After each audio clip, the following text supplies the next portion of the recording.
So, welcome everyone. I'm Kelly Hoyland, your IMS host for the CLR Roundtable today.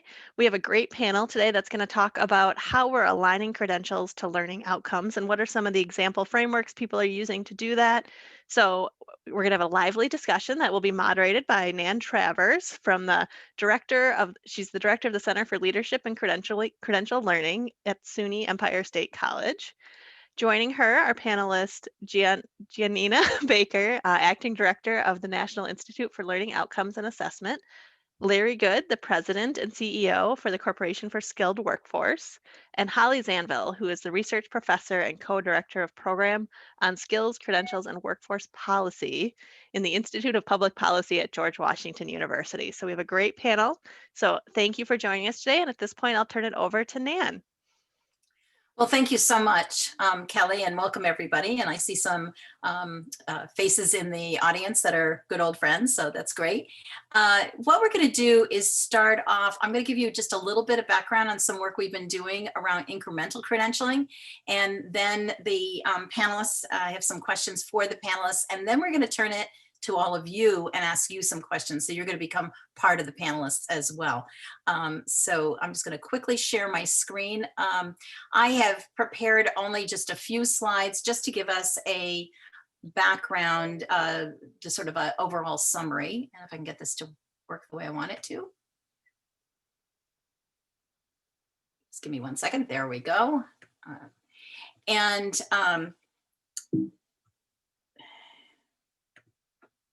Okay, oops, now it's going to go too far. Okay, so one of the things that we've recognized is that credentialing really is in a crisis, that we are built on a very ancient four-tiered system, and that we know that there are many students who are unable to complete degrees. So we have a very large number of students, 36 million is estimated before COVID, that have some college and no degree. And that when students only complete a partial degree, they're not recognized for that learning. And so they really walk away as though they don't have any learning. I pulled some data sets from the US Census Bureau and ran some analyses on that. And what we see is just over half of the adult population in this country have no college credential. And about 1 in every 3 of those individuals have some college but no degree. And that really, when I started to see that 1 out of 3 didn't have a college degree, it really made me take pause, because that means that we have really not met the needs of an enormous number of adults in this population where they've started higher ed but haven't been able to get a degree. And then when we look across those that have a degree, we see a huge differential in terms of our racial equity groups. We then did an in-group comparison. Sometimes when you look across groups, you sort of lose the story. So we wanted to look within groups. And we really found an interesting pattern here. And if you look at the difference between the degreed to some college and no degree and high school or less, we see when comparing your Caucasian white adults to the Latinx adults, we have almost an opposite pattern. So there seems to be almost as many adults that are white that have a degree as to Latinx adults who do not have a degree.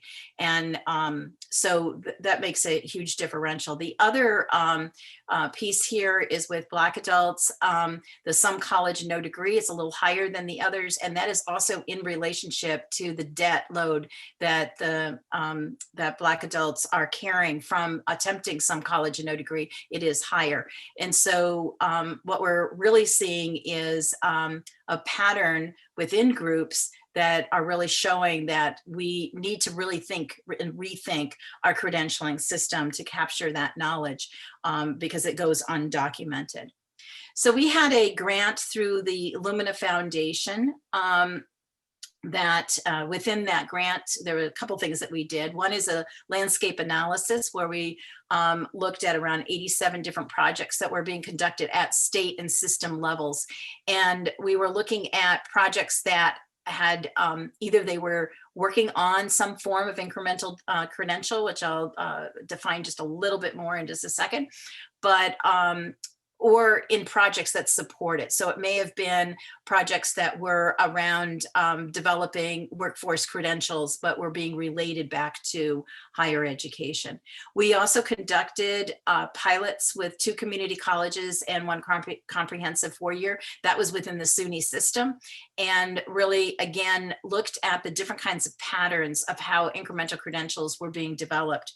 So we are thinking about incremental credentialing as a way of describing the different types of smaller credentials, and some people are calling badges or non-credit credentials or micro credentials, as well as incorporating our traditional certificates and degrees, and thinking about how we can develop a credentialing process and a credentialing system, rechanging the US system, to really be thinking about how to capture learning as students acquire that learning, credentialing it so that we don't have all this undocumented learning that students can't, or learners can't, use in order to become employed, re-employed, upskill, etc.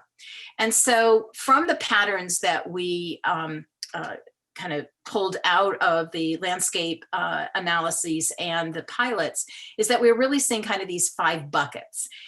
One is the one that we talk about in terms of stackable degrees, that a lot of people are talking about in terms of making sure that each of the incremental pieces line up and build upon each other so that there is a sequential stacking as the student goes along. The second bucket is looking at the kinds of credentials that learners get in order specifically for professional development. And they may not be part of a degree path, but they're still part of the credentialing framework. And we need to be thinking about how does that fit in. Now they may stack, but they also may really have their own needs. The third one was that we discovered that students are picking up these specializations while working on a degree or a certificate. They may not,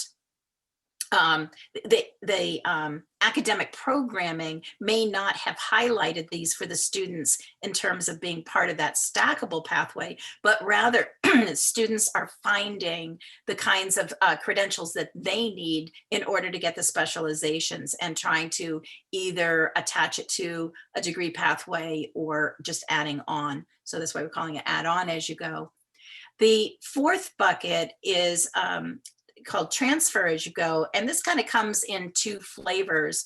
One was that when we did the pilots with the community college and the 4-year comprehensive, the incremental credentialing pathways that they were developing, they built in transfer. And so to be thinking about how these different incremental credentialings can tie in to degree pathways, but at additional institutions. But the other that came up was, especially right now when budgets are so tight, that there's a need to be able to really partner, for educational institutions to partner with each other. And there may be a specialization at one institution that isn't at another institution. And so there might be a way to build a transfer pathway so that the maybe a micro credential is being offered at one institution, but automatically is accepted at other institutions in order for those students to be able to continue. So it could be a cost sharing piece. The fifth one really looked at incremental credentialing as part of an employer partnership, both in terms of how learners may already have a certificate, a license, some kind of workplace credential that can be mapped into a degree pathway. But also we saw some of the faculty developing where they had agreements with the employers, and the kinds of training, licenses, certifications that were needed for the workplace were occurring through the coursework. And so it could be either way, where those credentials are gained as the students are going through the coursework and apply into the workplace, or they have gained it in the workplace and can apply into the degree program. And so and at SUNY Empire, we have been doing a lot of work around thinking about those, looking at workplace credentials and really thinking about how they integrate. And so this is a growing area as well.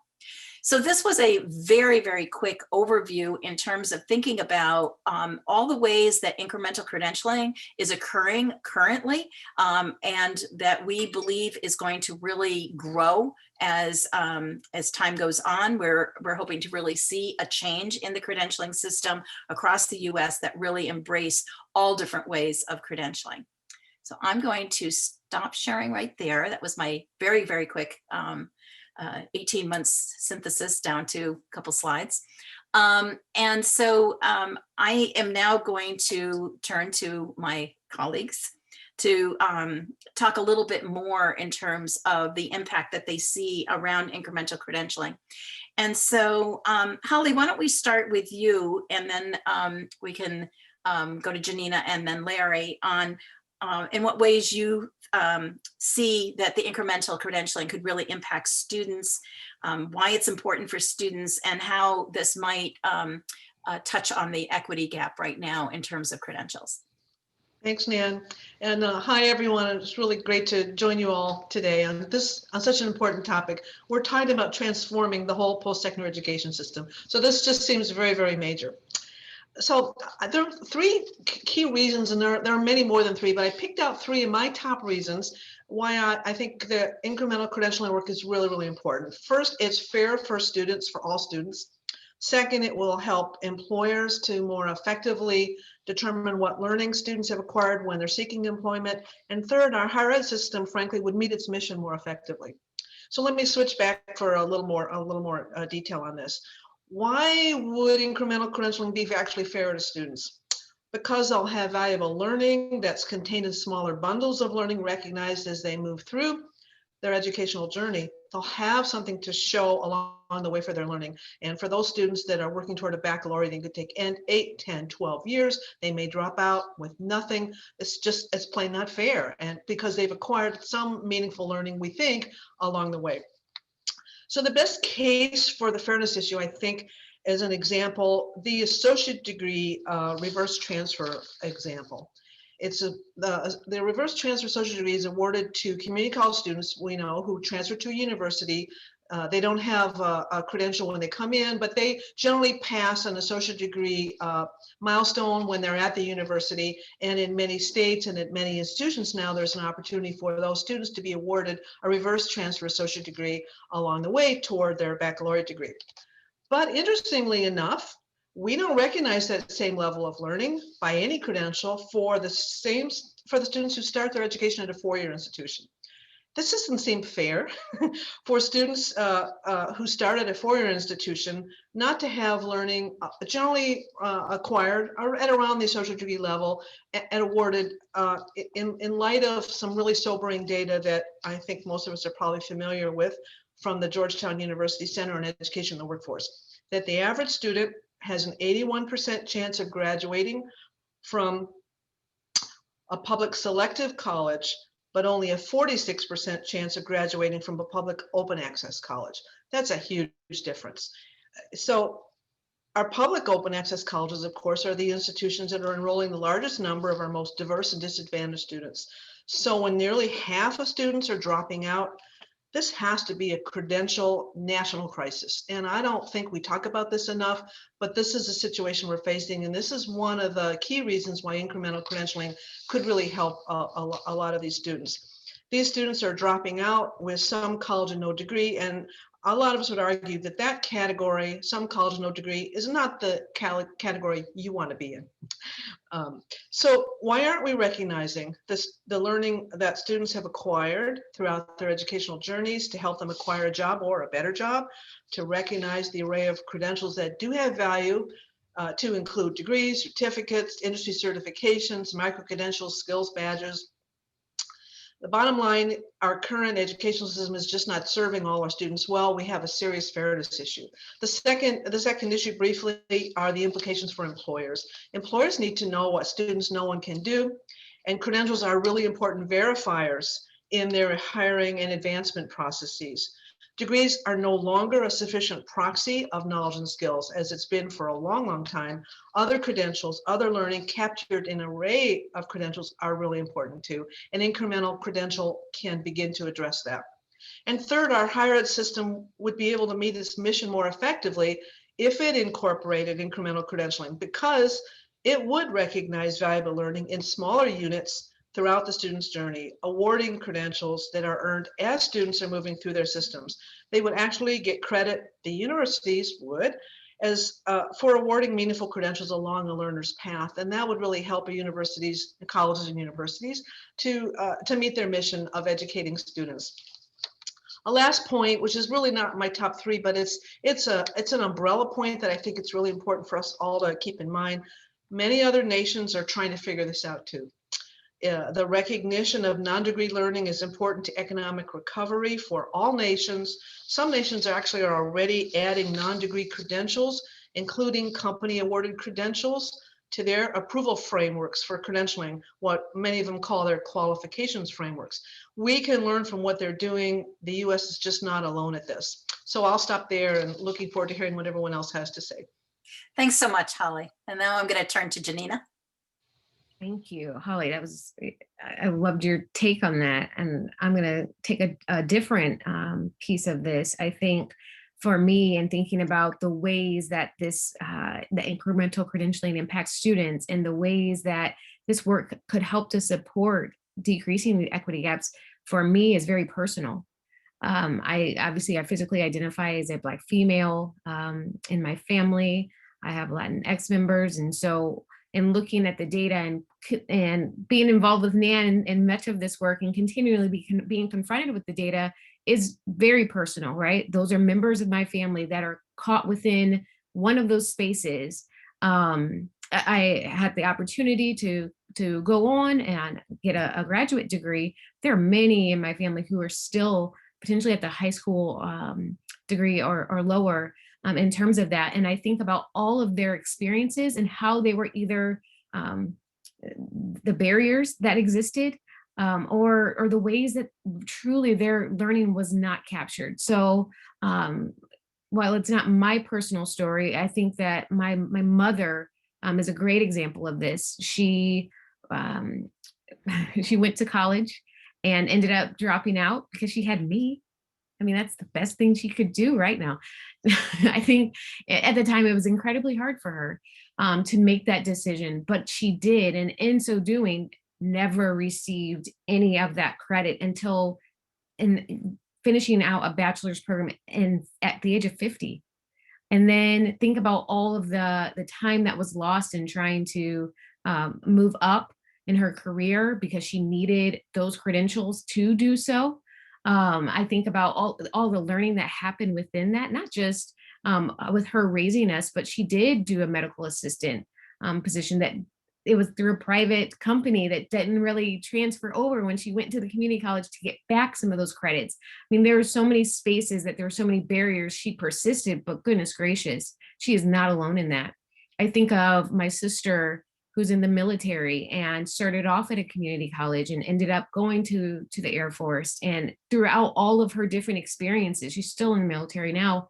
She's attended several different universities trying to obtain credits and trying to figure out how do you do this? How do you actually get a degree in something that she knew not only once, but also ensuring that what she's doing is going to count for something. And I listened to her over the years talk about this. And these are just two people so close and important to me navigate. And as I am working in higher ed and as I hear of the stories and I try and advise and help students, I mean, these barriers are very, they're hard to disrupt. And I think that, if we are really persistent about this incremental credentialing and really dedicated to ensure that this will help decrease equity gaps and how, I think that it could work. But there's much more that obviously the system has to work itself out. But that's just a little bit that I'll share. And I'm sure that many of you have either had stories of students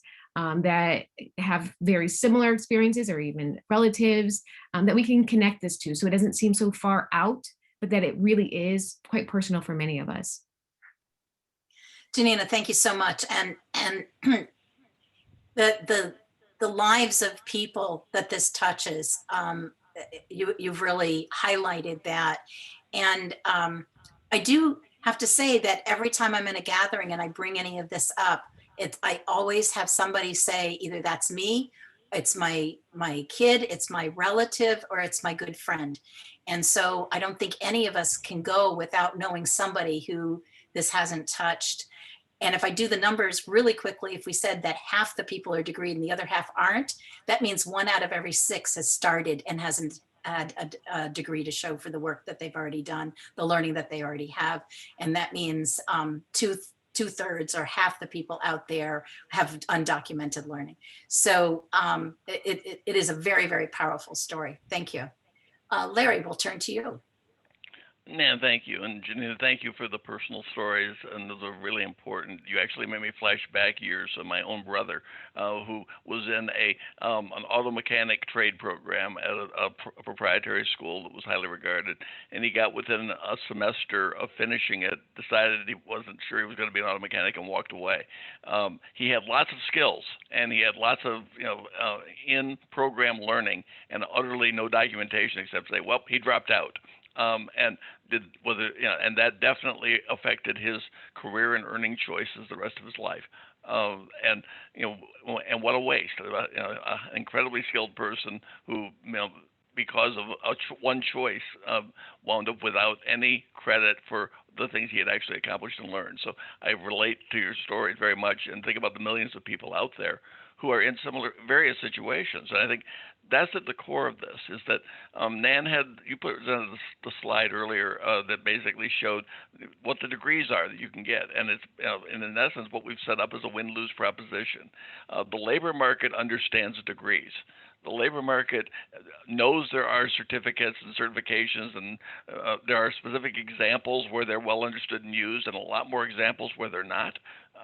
And we know from the work, I think Jeff Grand's on here, the Credential Engine's done, that there's hundreds of thousands of credentials out there now, let alone new ones that the universities are going to create, that people don't really understand the meaning of. So focusing on how we bring meaning to smaller credentials and degrees matters a lot. And the opportunity for learners, if they understand that within an educational system, is enormous. A couple that I would add to what Holly and Gianina said. One is that it gives the learner power. It gives the learner opportunity to basically say with some backing, here's things I know and can do. And those may not be the entire bundle you have to get a bachelor's degree or an associate's degree, but if the incremental credentials are designed with rigor and represent a clear module of learning, they're able to really talk about their competencies. And that puts them in a different position in labor markets and in looking for other educational pathways, and to really think about where they need to go. The second thread off of that is a lot of the learners that we're going to be talking about going forward are adults. They are already in the workforce. That's certainly the growth segment of the marketplace. And in many cases, getting a full degree won't be what they need at that point in their life. They may already have one from years ago, they may not, but what's the increments that they need to add on to what they've got right now to be able to make a career change? And how do they create a bundle that fits their own circumstance and work that out with the institution that they're working with? Part of it from an equity standpoint is that it's two things. One is, right now it's an all or nothing proposition. Either you get the degree or you fail. And we know from the stats that Nan presented and others, everybody on this call knows, that the number of people, the proportion of people who don't succeed under that mantra is disproportionately people of color. And it is possible to think about how, by creating increments that are valuable along the way, we can change that dynamic significantly and help and give people more options and opportunities. The other is that as people, if we do that and we start building these increments, and they're deliberately built, as Nan indicated, and I think the initiative envisions, that you can add up smaller credentials to really help you get to a degree. These aren't either or. These are combination shots as you go. that it really creates more pathways for people and helps them see how what they're doing gets them there later. Well, it gets them short-term value and still keeps them on a degree path if it's going to be somebody who will take till they're 50 to get a degree, or other kinds of choices in their own personal life and personal needs and circumstances. So it's it really puts learners in a stronger position in terms of making showing what they know and can do, helping with their employment, and really helping with their pathways going forward. Thank you so much, Larry. And so I'm going to bring this conversation to connect with the work around the comprehensive learner record. And I think, and excuse me, so this time I'd like to start with Gianina, and then we kind of go down our list again.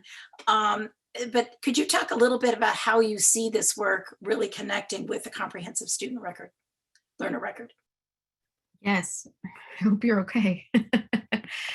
Thank you. I think many of you here have at least some, according to the survey, have some knowledge about the CLR and have worked with the CLR in a few different ways. And a few of you are still trying to figure out how to get started. I think that when I think about this work in particular, and even as we were talking about what this session could look like, I see the CLR really as a framework to help align the learning that's happening and help. And as Nan, as you talked about, the stacking of these credentials, right? The CLR can help to connect and stack these learning experiences that students have and these pathways and the ways that their learning is happening. I think that we've talked for a while about what undocumented learning looks like, and many of us in this space have talked about, in classroom and out of classroom learning. And in a way, the CLR really does allow for that undocumented learning to become documented in a way that, as Larry was talking about, that students have agency for and can say, this is what I know and can do. And again, then here's this space where it's also documented, and you can take that, whether it be to an employer or either further graduation study. I think that we here at NILOA, and I'll share a link because I think this is an important piece of the work. When we really first started around this path of learning recognition, Nan definitely helped lead the way in what we were calling the Learning Recognition Collaborative. This also was through a grant from Luna Foundation. And with that, we were able to gather a bunch of experts and stakeholders to think and help us to really help us think through how we might support and scale some post-secondary education changes to the system, exactly what what Holly was talking about earlier. And so in that, we actually developed these guiding principles around the first one is, and I think maybe holds weight in this conversation, is that learning that unfolds throughout the life of a learner has value and should count toward credentials, future education, and or employment. And in so doing that, much of what we've talked about earlier about all of these different work-based learning, training, military, formal education, co-curriculum, these unstructured educational opportunities, right? That's where this potential CLR can capture all of that and hopefully reinforce and show and validate that the learner's knowledge, skills, and competencies. And so if we think about how these could really work together, because I see them working together, and I think in every conversation that I have, it may not be talked about the CLR potentially, but it makes so much sense that these could be and should be connected, that I hope if you haven't started to make some of those natural connections, you will, especially as Holly and Larry join in. Thank you so much, Gianina. And why don't we skip to Larry this time? So just building on what Gianina just said, I've been a big admirer of the Common Learner Record work, and back to some of the demos at Lumina a few years ago as work was getting started, and think it's got enormous potential because it's really a way to move from transcripts to really showing clearly what somebody knows and can do coming out of their academic preparation. I think that the work that we're describing today makes CLR more important, if anything, and the two need to directly connect. And so I'm glad we're able to be here with some people trying to figure that set of issues out, because these are very closely related ideas. The more different kinds of smaller credentials that an institution offers, the more important it's going to be to be able to clearly show in an e-document, an e-format, what that learning represents, and to be able to show those smaller pieces as you go, while that record may be staying open for other modules that you're getting along the way, so that we're not in a world that's linear, where people are going to school, then they're going to work. The two are being combined, and there's lots of back and forth. So there'll be more things to put into a CLR, frankly, as universities go from 4 or 5 degrees being offered and program information up to perhaps hundreds of smaller credentials being offered and brokered together in it. So I think being able to translate that into comprehensible space is, to me, what CLRs are about, and I think it ties really directly. The other thing I think it will push on is we stick to the principles that Gianina was talking about and Nan earlier, that it's going to really push on the natural play out of the learner records to where they're multi-institutional. Right now, they're within the efficacy and boundaries that what a university can control and attest to. With a world of blockchain and other things that are here now, we are going to be moving next, I think, rapidly to records that you control as a learner for your whole life, but that the inputs to it are controlled with efficacy by people who get them there, but it all comes into one space and one record. And as we go to an environment, an ecosystem with many potential smaller credentials in it, we definitely are going to need a way to have all of those brought together so somebody can explain what their particular bundle is. Thanks so much, Larry.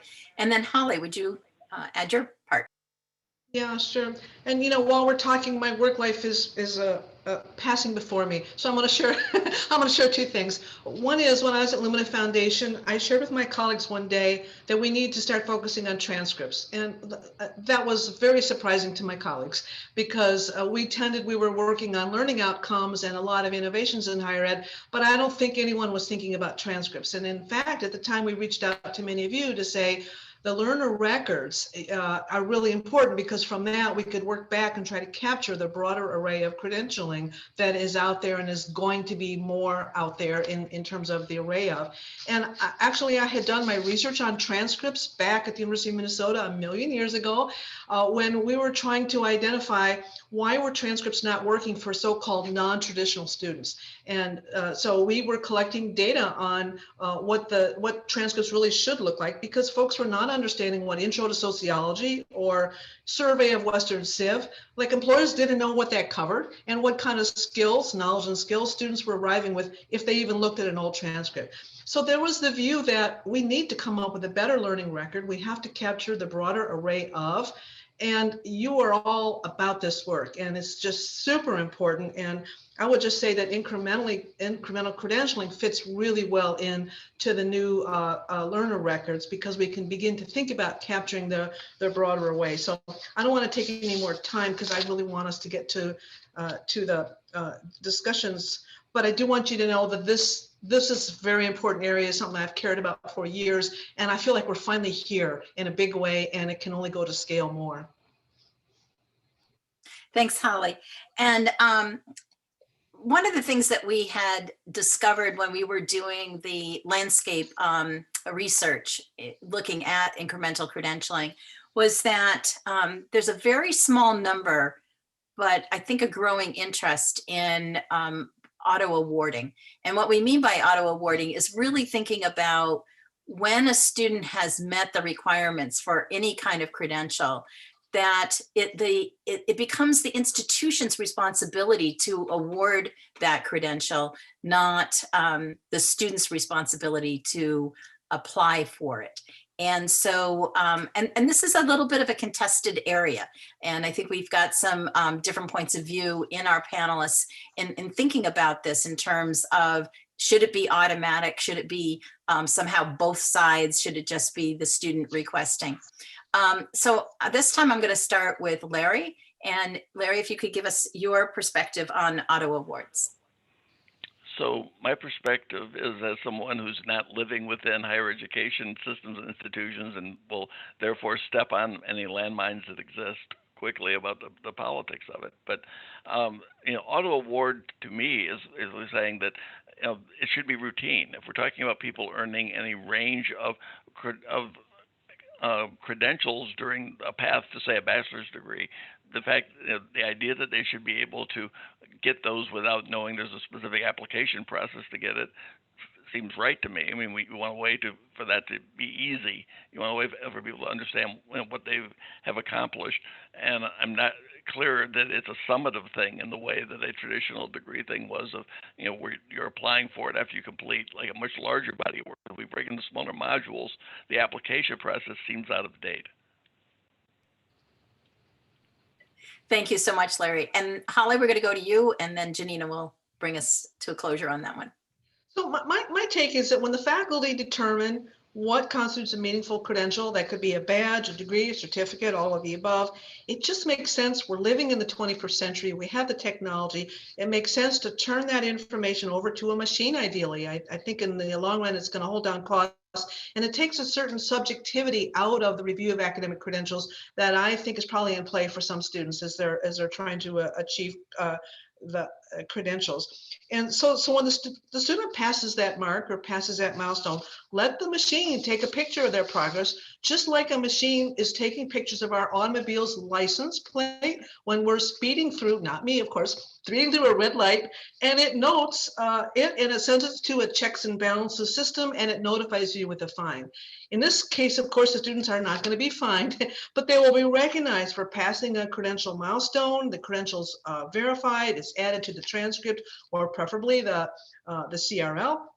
And the learner hopefully owns their own learner record to carry it with them through their lifetime through interoperable records, blockchain, et cetera, which are just going to be more plentiful and I think help with carrying information about your learning with you. So I personally don't know why students have to go through an application process asking the college or university, can I get my credential now? And then they pay a fee and then they wait. And why is that? Why isn't that just not part of an automated feature that's built into the learning journey? So that's my view. I think we should join the 21st century. Thank you, Holly. And Gianina.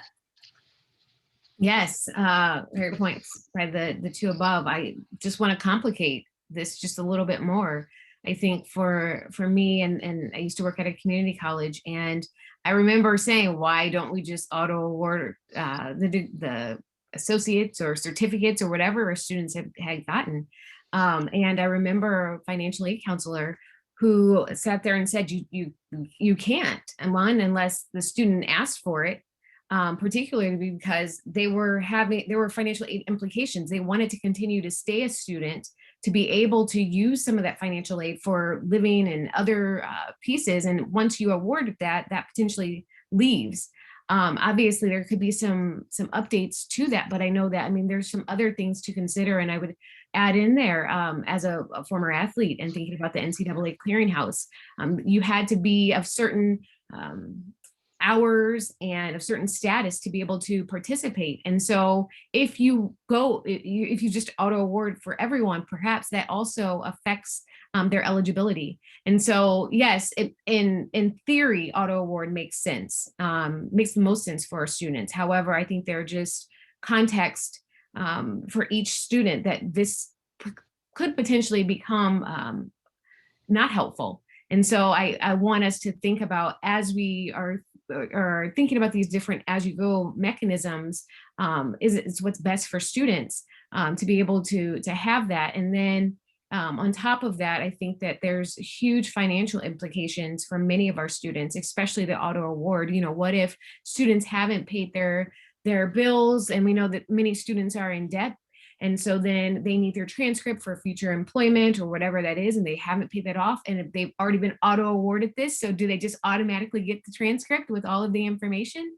I think that there's just some real issues that need to be discussed as we think through each of these different pieces. So I'm just here to complicate, that's all.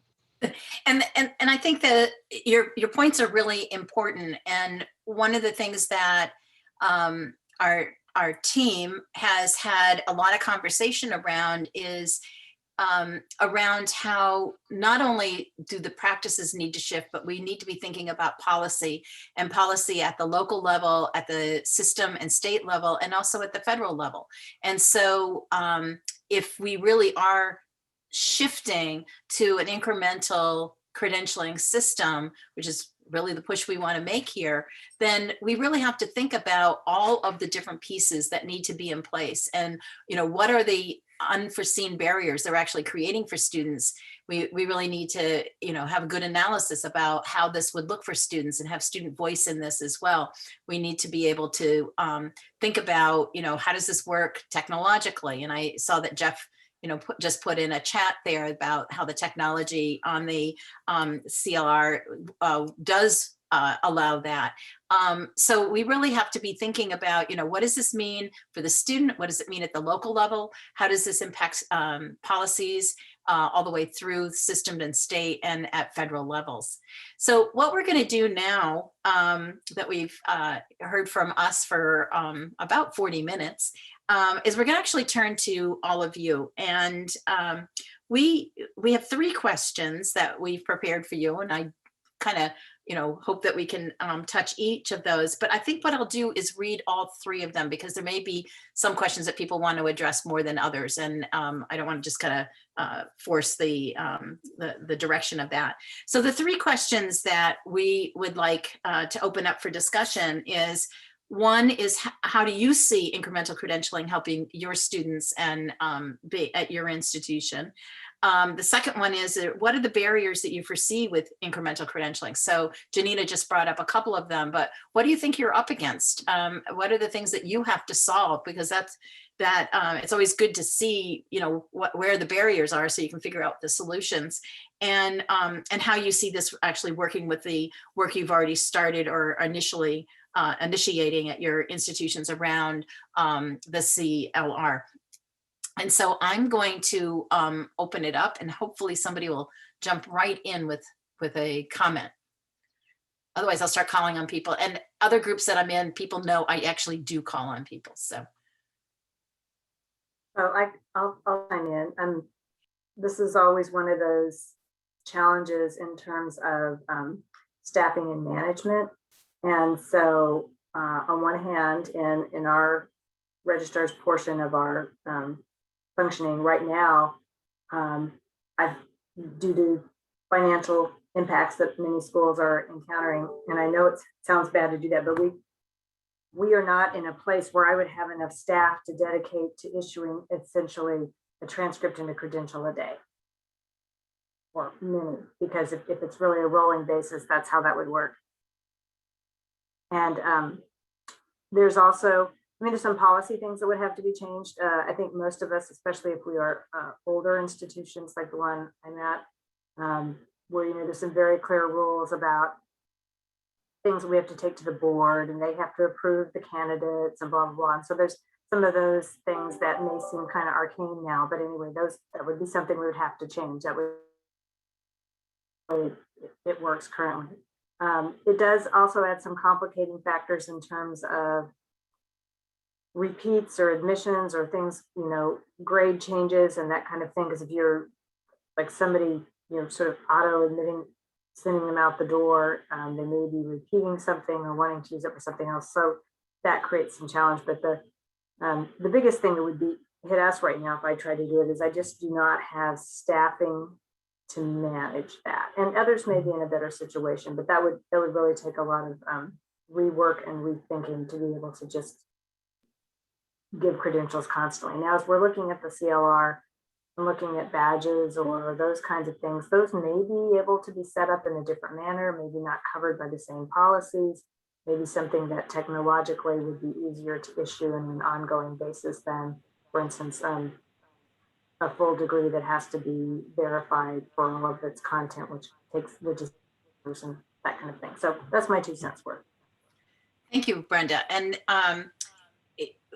your comments make me think of the work we were doing within the SUNY system on micro-credentialing. And we we have a system-wide policy now on micro-credentialing that a lot of the institutions, there's 64 institutions within the system, and a lot of them have adopted it either as their policy or created parallel policy. But the decision was made that from a certificate, a certificate or a degree had already been established of having to go through state approval and going through all of the ins and outs that all of us have to face. But anything smaller than a certificate was decided that you had to adhere to certain principles that got laid out, but that it didn't have to go through that. It go through local governance and not the upper governance. And so as a result, that does give a lot of freedom in terms, and it also addresses the whole financial aid question in terms of they're not considered really a terminal degree, but it's a degree, it's a credential on the way. And so there are some ways to kind of be thinking about that. But one question I have for you, Brenda, before we go on to somebody else is if the awarding of the credentials was more automated on your part, would that make the difference for you? Yes, I mean, that would be, and as you were talking about, that would be something to do, but there's resources I've not been given. And so it really would take some upper administration to decide that this is infrastructure they want to build, because they have not invested and helped us build that infrastructure so far. And so, yeah, if you're in an institution such as yours, where you've said that's a priority and we're going to do this, we're going to do it at all 64 institutions, and we're going to give you the technology and the personnel to keep that running, excellent. Because even with some automation, it would make it better, but you will still need staff to manage those things. But then also I had a question sort of back for you. You're talking about the things lesser than a degree and earned along the way, not messing up financial aid. But we have a number of certificates here that are financial aid eligible, which means you have to go through first the process to approve those, but then once those are done and issued, you would need to take that into consideration, because of issuing one of those when they're on the way to a degree negatively impacts their aid. The student may not want it. So those would just be things to work out. Yep, absolutely. Thank you, Brenda. I'm looking to see other people before I start calling on people. So Nan, Ellen Flowersfields put a question in the chat box. You might want to pick on her. Okay. Ellen, would you like to say something about, instead of me reading your question? Yes, thank you so much. And Larry, it's good to see you from years and years ago. The employer recognition of the various competencies and micro-credentials, I believe, is significant barrier. I echo everything that was just said about some of the internal challenges and internal culture. But I think what's compelling is what an employer community that recognizes and says, we value this and we want it. And so I'm very interested in the success of the pilots that you participated in and how you engaged and got that key industry support for the credential in those economies that it touched. Sure. And so in a different grant, also a Lumina Foundation grant called All Learning Counts, we've been working very closely with industry partners right from the beginning. And in that process, we have a process that we call professional learning evaluations at our institution. It's very similar to how the American Council on Education will evaluate training, licenses, certifications. We actually have developed it from a competency-based perspective. And so we evaluate workplace learning that we co-identify with the partner, and then we code-identify the micro-credentials that will go along with that. So it has been one of those things where right from the beginning, we're in discussions with the employers. And what we're really looking at is their employees having credit for their learning that then gets tied into an incremental credential that then also is put on a degree pathway, because that's the way those particular ones are being built. And that way the employer is already on board.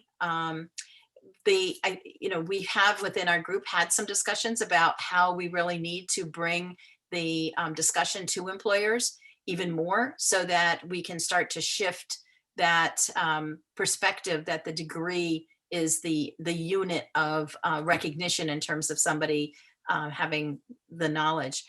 Larry, I don't know if you would like to add something to that in terms of from the employer perspective. Yeah, just a little, Nan. I mean, it's a great question, and the work that we're involved in with industry certifications is sort of, an example that right at the crux of it.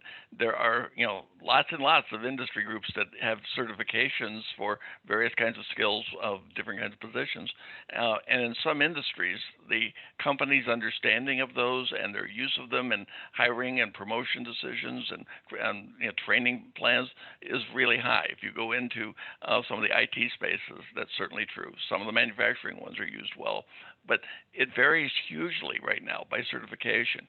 And so I think part of what's happened is that we've got a larger conversation to engage employers about how they recognize bundles of learning that are and what they need. So I'll give a concrete example just from our own work today on another project. We're looking at the hiring requirements for a range of positions a number of large companies in one state are doing. And what we discovered was a number of ones that we would expect to be at the associate degree level require bachelor's degrees. Well, we're going to now go into the requirements and say, do they really need a bachelor's degree worth of sort of educational attainment to be able to do those jobs effectively? Or was that simply a safe thing to put as a clearing device in a job requirement, which we know has happened in a lot of cases with degree inflation?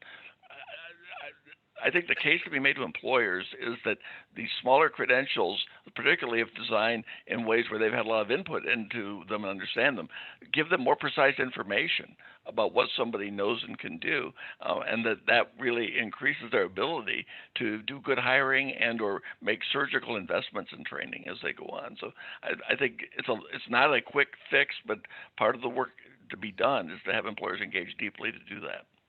If I could add, we may want to call on Jeff Grant. When Credential Engine commissioned the most recent report on how many unique credentials are there out there, and it's more than 900,000 now, I asked, well, what accounted for the big increase between the last report and this report? And I heard back, well, it was primarily badges and new certifications. And employers, of course, play a big role in that. So it just makes sense that we're going to have to pay more attention to things that employers care about. And Jeff, you may want to comment on that. I don't want to take it from I think you got the headline right, Holly, and that was another great collaboration with IMS Global, where we went to their open badge work group and engaged all the badge providers certified to share their data about badges that they're the badge class, badges that are being issued, but then how many people had actually gotten those badges, which was another interesting aspect. It was just,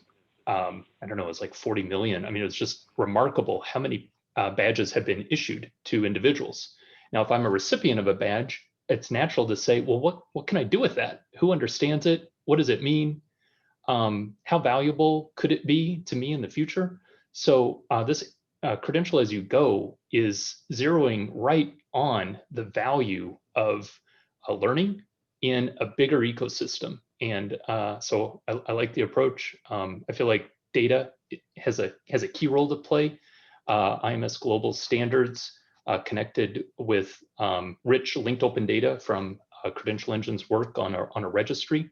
It's a powerful combination for a lot of people. Thank you, Jeff. And Kelly, you've put a couple links in the chat. If you could just quickly highlight what is there. Yeah, I can do that. I will also say there's a request for the copy of the badging report, and I will find it. And if I can't find it during the meeting, I will follow up an email with a link to the report because it's on our IMS website somewhere.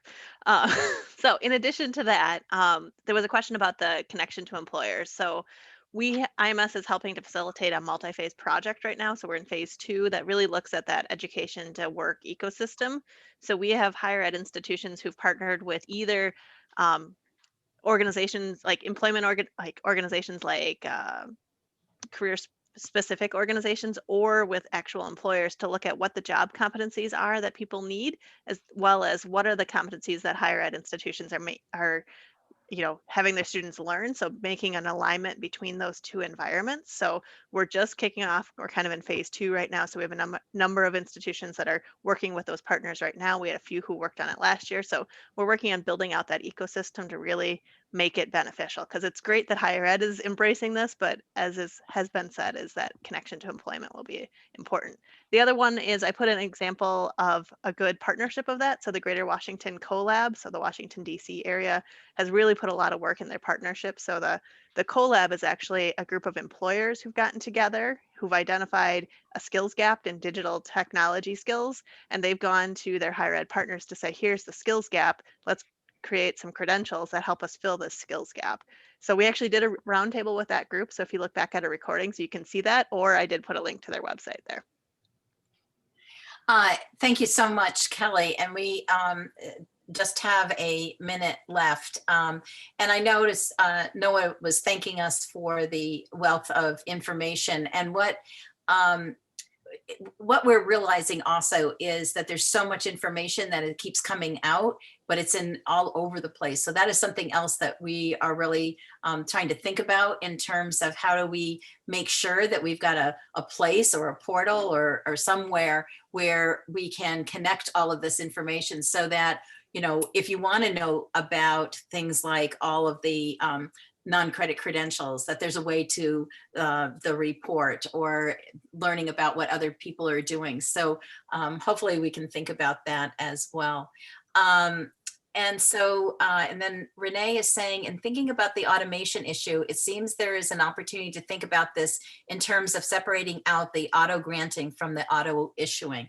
And that's a really interesting point in terms of thinking about, do you put something automatically in a student's bucket and then they have the responsibility of picking it up? Versus, right now we don't even put it in their bucket. They have to go kind of seek it out. And so, there could be a difference there in terms of thinking about, separating the granting from the issuing. So I want to thank all of you. If you have further questions, please feel free to drop a note to any of us. And I'm sure the contact information is available through Kelly, and I'll turn it back to you, Kelly.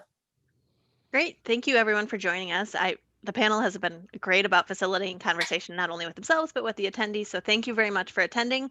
We will post this recording on our website shortly, so you'll have access to that if you're interested, and continue to check out that event page, because we do these as a monthly event. So make sure you're coming to join our CLR Roundtable. We focus on a different topic every month. Next month, we are looking at how you collaborate across campus, across academic departments and for-credit and non-credit units, making sure that you can work together to make that CLR a very successful holistic record. So thank you for joining us. Thank you to the panelists. Have a great day, everyone. Thank you. Bye-bye.